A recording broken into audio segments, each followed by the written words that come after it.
Halo, ketemu lagi bersama saya di channel Arulkin.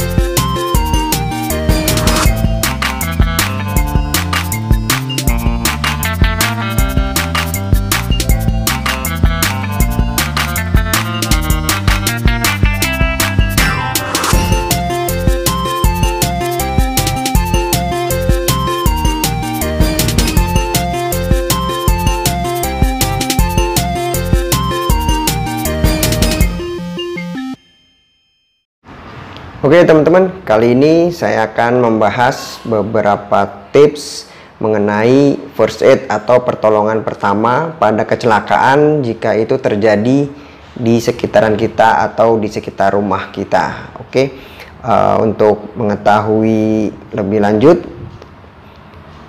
sebaiknya kita subscribe dulu video ini agar channel ini lebih berkembang lagi dan saya akan lebih bersemangat untuk memberikan penjelasan konten-konten mengenai kesehatan yang sering ada di sekitaran kita. Oke, jika sudah di subscribe, kita lanjut.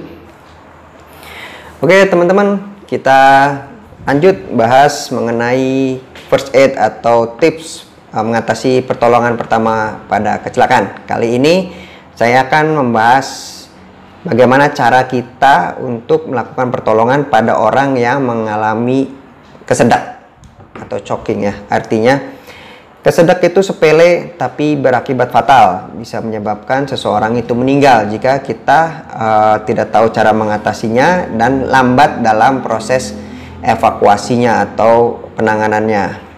Oke, jadi orang kesedak itu mungkin sering kita temui kayak misalkan lagi makan tiba-tiba kesedek, atau misalkan lagi apapun tiba-tiba kesedek, itu harus cepat responnya. Jadi kalau misalnya ada yang orang yang kesedek itu memiliki tanda dan gejala seperti ini. Jadi orang yang mengalami kesedek sering dia tuh kayak orang kayak kecekek ya. Dia megang-megang leher bagian depan kayak misalkan dia benar-benar kayak kecekek. Jadi kayak sulit bicara, bahkan kayak sulit bernapas. Terus lama-lama tuh mungkin mukanya kayak makin ngebiru. Jadi kayak jadi membiru gitu. Terus bisa-bisa nggak sadar. Nah, bagaimana cara kita untuk melakukan pertolongan pertama pada orang-orang yang kesedak itu? Yang pertama, tanyakan pada si korban apakah dia kesedak. Artinya kalau dia masih bisa jawab iya ataupun itu, berarti artinya sumbatan yang menyebabkan kesedak itu masih sebagian, masih separuh jika misalkan seseorang itu masih bisa bicara. Tapi kalau misalkan dia sudah tidak fokus, tidak bisa berbicara lagi, berarti sumbatan itu lebih besar dan itu sangat beresiko dan berbahaya, dapat menyebabkan kematian jika tidak cepat. Dan jika si korban itu masih bisa batuk, mintalah korban itu tuh batuk sekuat-kuatnya. Ingat ya, minta batuk sekuat-kuatnya, batukin terus sampai si sumbatan atau sedak yang bikin kesedak itu keluar.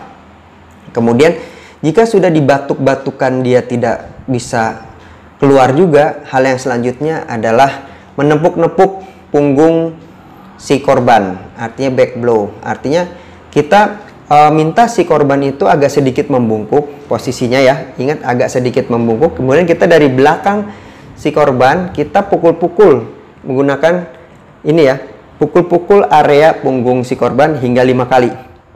Terus pukul-pukul sampai 5 kali. Setelah 5 kali evaluasi masih belum bisa keluar, kita lakukan lagi pukul-pukul 5 kali lagi.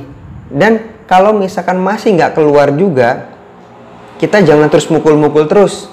Kita lakukan tindakan selanjutnya atau nama tindakannya Heimlich maneuver.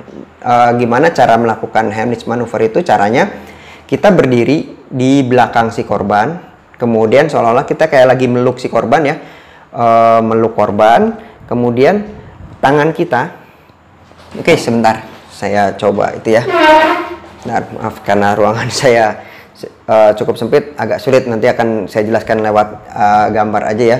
Jadi tangan kita itu seperti meluk, tapi bukan meluk gini. Tangan kita usahakan seperti ini.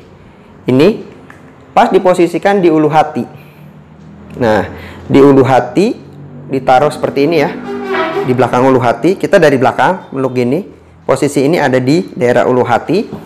Kemudian hentakan tangan kita ke belakang dan ke atas. Jadi artinya itu ya, ke belakang dan ke atas. Jadi nekan ulu hati itu ke belakang dan ke atas. Lakukan itu, hentakan itu sebanyak 5 kali. Jangan ragu-ragu, hentakan sekuatnya. Hentakan sekuatnya artinya dengan hentakan dari daerah ulu hati ini diharapkan ada tekanan dari dalam untuk mendorong si penyumbat itu keluar.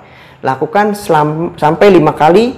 Jika tidak keluar, back blow lagi, artinya pukul pundaknya lagi, dan hentakan lagi, atau lakukan Heimlich maneuver lagi 5 kali. Tapi kita jangan lakukan itu terus, karena bisa juga pertolongan kita gagal dan memerlukan bantuan medis lebih lanjut. Jadi saat kita menemukan orang yang kesedak, kita lakukan step-step yang tadi sambil pastinya meminta tolong untuk seseorang menyiapkan mobil atau menelpon ambulan untuk membawa si korban ke rumah sakit jika sampai efek kesedak itu tidak bisa kita tangani di tempat. Artinya hal kecil bisa menolong nyawa seseorang dengan cara yaitu intinya kita lakukan tindakan-tindakan tadi.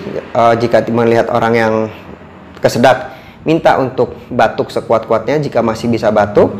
Jika tidak, kita pukul-pukul punggungnya dengan posisi agak sedikit membungkuk si korbannya. Jika tidak keluar juga, kita lakukan Heimlich maneuver, yaitu manuver atau tindakan yang seperti memeluk dan tangan kita mengepal ditaruh di daerah ulu hati si korban, hentakan ke belakang, ke atas, ke belakang dan sedikit ke atas selama 5 kali sambil kita nunggu pertolongan lebih lanjut atau mobil untuk membawa si korban ke unit gawat darurat untuk penanganan lebih lanjut. Nah, intinya itulah tips untuk mengatasi orang yang kesedak gitu.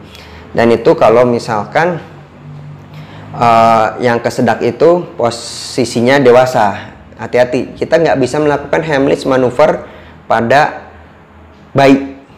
Itu penanganannya beda lagi. Mungkin untuk penanganan gimana cara mengatasi kesedak pada bayi nanti akan kita bahas selanjutnya. Tapi kalau misalkan untuk pada kesedak yang anak bisa kita lakukan, tapi dengan menggunakan satu tangan di ulu hatinya dengan hentakan yang secukupnya aja, jangan terlalu keras. Artinya